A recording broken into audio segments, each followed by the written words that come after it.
Libere Hospitality Group nace en el año 2019 en Bilbao con un objetivo: ser la alternativa al hotel tradicional en Europa.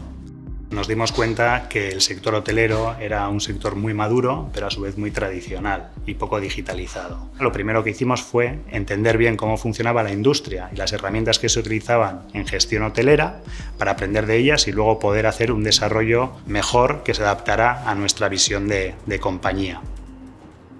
Hemos desarrollado una plataforma multiactivo y multimarca que hace que nuestro equipo que trabaja aquí en las oficinas pues sea muy eficiente a la hora de dar respuesta a nuestros clientes.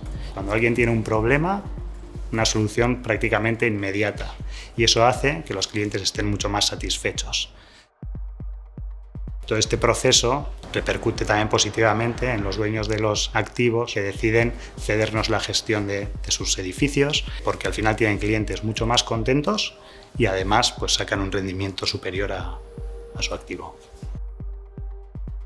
Taldeak marka desberdinak ditu, 3 konkretuki, lehenengokoa Libere, bigarrena B48 eta hirugarrena Nightly, eta marka guzti horiek ahalbidetzen digute zerbitzu desberdinak eman ahal izatea gure bezero mota guztiei. Abantailei dagokionez, eraikinen kokapena daudela guztiak hiriburuen erdigunean, espazioen tamaina eta diseinua sartu alzara mugikorrarekin, behar duzunean etengabeko arreta izan dezakezu, abiadura handiko wifia, txakurrarekin etor zaitezke, klimatizazioa, sukaldeak guztiz hornituta daude, eta bar.